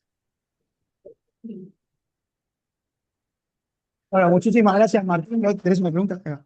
Martín, rápido, una preguntita. Dígame. Pensando en la historia de AGESIC, ¿no? Al principio hizo mucha capacitación, luego aparecieron las políticas, luego el marco, bueno, NIST aterrizado a Uruguay, o sea, como que tuvo inicialmente una función bien de asesoramiento y bueno, y de ayuda a los organismos públicos en la implementación del framework. Con esta nueva redefinición, un poco más de control, de supervisión, de auditoría, ¿no? Un poco más regulativo, de regulación. ¿No se Ujú. presentaría ahí algún nivel de conflicto de intereses? Es probable que lo haya, es probable a su vez que alguna subdivisión interna o alguna reconfiguración de esos dos sujetos que yo mencionaba como básicos en la estructura, tanto Sartui como la propia dirección, deba de formularse. Pero pienso que esa madurez vendrá a consecuencia de la madurez del sistema. Eh, Naturalmente que yo no quise escaparle hoy al bulto y mencioné también a ciberdefensa, mencioné también a cibercrimen, es decir, que ustedes podrán ver que no meramente el controlador AGESIC es el que está involucrado aquí en las necesidades de mejora, no meramente las entidades supervisadas, sino que también todos debemos dar un vuelco, una elevación de nuestros niveles. Es algo que creo que hemos hablado también con Maximiliano en alguna otra ocasión que nos encontramos, por ejemplo, en la UTEC. Es algo que hablo por lo general en mis capacitaciones. El nivel del Uruguay debe de elevarse. Debe elevarse no solamente por el hecho de que no tenemos a veces el conocimiento concreto desde el punto de vista técnico y parece que no estamos hablando de la misma cosa, sino que, como bien dices, la reconfiguración de roles debe ser clave precisamente para poder cumplir con potestades. Esto de estar aquí, estar allá, estar en todo, yo creo que un poco perjudicial. Y alguna de estas facultades que quizás de tanto control se le asignan en el decreto 66 a GESIC, quizás se pudieran trasladar a otras entidades del Estado. Y no solamente eso, yo pienso que hay una serie de funciones de alfabetización que resultan claves y que tienen que, si no las está asumiendo bien a GESIC, otras agencias estatales deberían de estarse incorporando a esa tarea y estar obligadas a ello. Yo me refiero específicamente a la manera en la que se está tratando, recopilando, resguardando y luego presentando la evidencia digital en los procesos penales del Uruguay. Es un punto y aprovecho esta pregunta tuya, disculpas que yo me vaya un poco de tema, pero es un punto que yo quiero señalar como fundamental y en el cual he formulado una crítica muy concreta al sistema uruguayo en un artículo que publiqué en la Justicia Uruguaya hace poco, precisamente porque no se está teniendo un adecuado cuidado y no se está exigiendo reglas de juego parejas para todos. ¿Qué quiero decir con esto?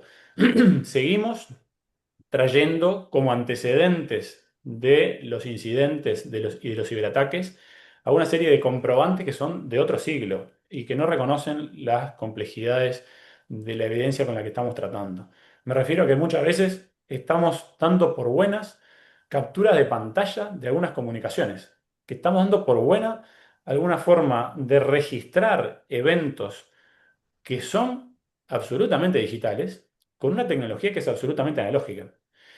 ¿Y qué significa esto? Que a veces se lo exigimos en grado sumo el control de estos puntos, quizás a las policías que están haciendo la investigación, pero al punto en el que vamos a hacer una denuncia, nos presentamos con poca evidencia o nula desde el punto de vista, porque esa captura de pantalla, por ejemplo, es nulo. O sea, no vale, no sirve como una forma de acreditar la realidad digital porque no acompaña un hash, porque y a esto me refiero con la reconfiguración general de actuación. Que esto que comentabas y que me preguntas, yo pienso que supone un mea crítica de todos y cada uno de los componentes del ecosistema de ciberseguridad uruguayo. Es decir, requieren una autocrítica grande porque pienso que las estadísticas y los números que mencioné al comienzo de la presentación hablan a las claras de que si bien hay una especie de organización y hay un comienzo de conformación del ecosistema, no está siendo efectivo, ¿no? Nos está faltando muchísimo para estar a tiro y de eso habla a las claras la cantidad de incidentes que ha sufrido de injerencias informáticas el Estado uruguayo en los 2 años anteriores a este. Excelente. ¿Querés decir? Vale. Creo que hay una mano levantada de Jorge. Martín, una consultita. Dime. No me quedó claro, Maxi te habla. Una consultita. No me quedó claro, en el sector privado, soy empresa, ¿cómo es el mecanismo para saber si soy objeto obligado del cumplimiento de este decreto? Bueno, ahí hay una cuestión que también está, pienso yo, en el debe dentro de las formas de actuación de AGESIC. Hay un plan general dentro del decreto que es la determinación por parte de AGESIC de esos perfiles de riesgo y los niveles de madurez. Cada una de esas cosas debiera de estar comunicada a cada uno de los obligados. Es decir, que si es obligado, AGESIC debería de haberte comunicado ya a esta altura cuál es tu necesidad de cumplimiento en esta materia. Si eso no fue adecuadamente comunicado o si meramente no fue divulgada la comunicación a todas las entidades que están obligadas, no lo termino de saber porque yo no conformo a GESIC, no formo parte de AGESIC. Pero lo cierto es que yo entiendo que esto debió de ser publicado. Es decir, debió de indicarse que AGESIC informó a tal cantidad de entidades obligadas cuál es su perfil y, en definitiva, cuál es su necesidad de cumplir y acometer las medidas necesarias para lograr alcanzar ese perfil de madurez. Así que quizás esa pregunta deba formulársela a la gente de AGESIC. Perfecto. Tenemos la mano levantada de Jorge ahí. No sé si querés plantear la pregunta o la escribís y la leemos, como quieras. Bueno, como quieran, buen día, buen día. Primero que Te nada, escuchamos. muchas gracias Isaca por la invitación, muchas gracias Pixis también por tenerlos ahí presentes y muchas gracias Martín por toda la data y como siempre muy relevante, muy actualizada. Muy No amable, me muchas gracias. no me queda duda del intercambio en los salones de UTEC por allí de los temas referentes a ciberseguridad, de varios que han participado.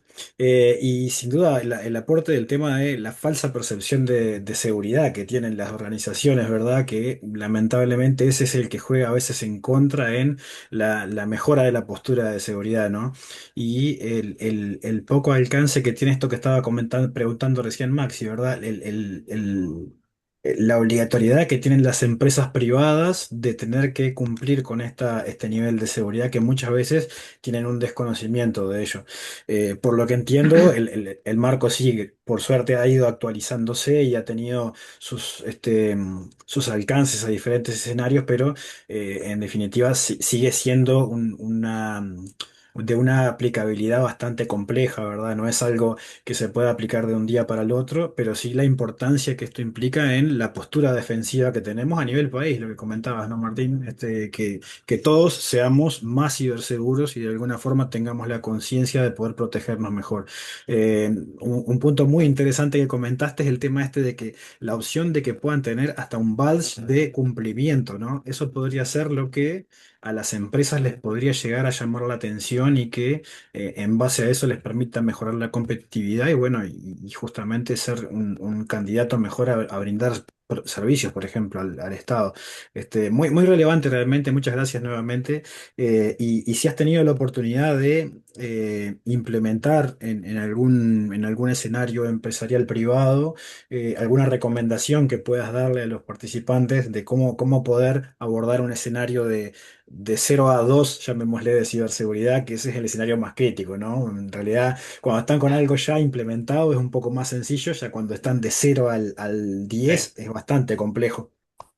Sí, Jorge, yo te agradezco muchísimo, sobre todo la relevancia también, al igual que el resto de las personas que preguntaban, porque es de agradecer el interés y sobre todo la forma de concretizar el planteo. Y sobre todo te agradezco porque me da la oportunidad de contar experiencias, que es algo que muchas veces nos falta, un poquito de solidaridad a veces en este punto. Y yo te voy a contar que efectivamente es uno de los motivos, esas experiencias, por los cuales yo recomendaba hoy durante la conferencia la designación de tres actores internos en cada entidad y no solamente uno. Es decir, es importante, relevante que el decreto 66 mandate la existencia de un CISO dentro de cada organización. No estoy diciendo que sea incorrecto aquello. Lo que estoy diciendo es que una persona no puede ocuparse de todo precisamente en ese momento que señalás, en el momento más crítico. Ese momento más crítico es el que supone tratar de cumplir con todas esas obligaciones de reportar de manera inmediata, recopilar la información más o menos digna posible para que Certuit tenga algo, pero a su vez no de dejar de dedicarme a la mitigación inmediata dentro de la empresa, a la protección y efectivamente a saber si teníamos o no un protocolo armado y empezar a actuarlo. Pero no solamente eso, sino que también, como decíamos, la solución no es solamente a nivel de coordinación global, sino que tiene que ser técnica, porque no es meramente el saber si está el protocolo, sino que tenemos que tener los cortafuegos, tenemos que tener ese software necesario, tenemos que tener la necesidad cubierta de una cierta serie de hardware quizás que permita registrar los eventos para luego después mostrarlos en juicio. En fin, hay una serie de infraestructuras básicas que tenemos que tener cubiertas y eso es una preparación previa. Y no alcanza solamente con eso, sino que el momento clave es la comunicación al resto del público y la comunicación con el atacante. Y acá me quiero centrar y por eso te vuelvo a agradecer la pregunta, Jorge. Porque en mi experiencia, precisamente trabajando con otras entidades a nivel global, otras entidades que tienen sede en Madrid, por ejemplo, con las que trabajo, no voy a mencionar el nombre expresamente para no estar haciendo propagandas innecesarias, pero lo cierto es que en el momento en el que uno lleva ese servicio y lo ofrece a terceros, incluso a bancos que están muy bien pertrechados con herramientas de ciberseguridad en esta materia hace muchos años, lo cierto es que les echa en falta un punto que es precisamente ese diálogo. Y es lo que me ha ocurrido, que es clave y sensible y más doloroso para las entidades, que es no saber de qué manera dirigirse, por ejemplo, al atacante. Esa negociación en el momento crítico es, pienso yo, una de las falencias principales que se pueden observar, así que la sugerencia que yo haría y el planteo es precisamente una preparación en ese sentido. En estos momentos, con alguna entidad externa, porque yo no conozco más que esta organización que les menciono que tenga ese servicio, pero sí las hay en el mundo y es un punto clave que complementa esa triple designación de sujetos responsables en la empresa, como les decía, un encargado general, es un CISO, es un encargado técnico y un encargado de comunicación. Bueno, habría que complementarlo con un encargado del diálogo específico con el ciberatacante. Excelente. Bueno, Martín, muchísimas gracias. Estamos ya contrapasados de tiempo, pero estamos agradecidos un montón por la presentación espectacular que nos has hecho, como siempre. El agradecimiento también, obviamente, a Pixis por recibirnos en su casa el día de hoy, la mañana de hoy, que ha sido también muy, Es muy verdad, muchísimas gracias positivo. a ellos. Y obviamente también a los miembros del capítulo, aquellos que estuvieron conectados esta mañana, que aprovecharon un poco esta instancia en acompañarnos y por lo cual esperamos también que hayan pasado una muy buena experiencia también en lo que es el evento híbrido en este caso. Los que estaban acá, bueno, veo que estábamos muy bien servidos. Los que están remotos, lamentablemente, Muy buen no tenemos provecho. no tenemos delivery, no les podíamos mandar café, ni masitas, ni sanguchitos. Y por supuesto que los esperamos siempre en los eventos que vamos a estar organizando, que los estamos anunciando a través de las redes sociales y por supuesto que nos vamos a ver más adelante también en el SIGRA. Así que muchísimas gracias y bueno, nos encontraremos en alguna otra oportunidad. Muchas gracias. Claro que sí, un gusto. Que tengan muy buena jornada a todos. Muy amables.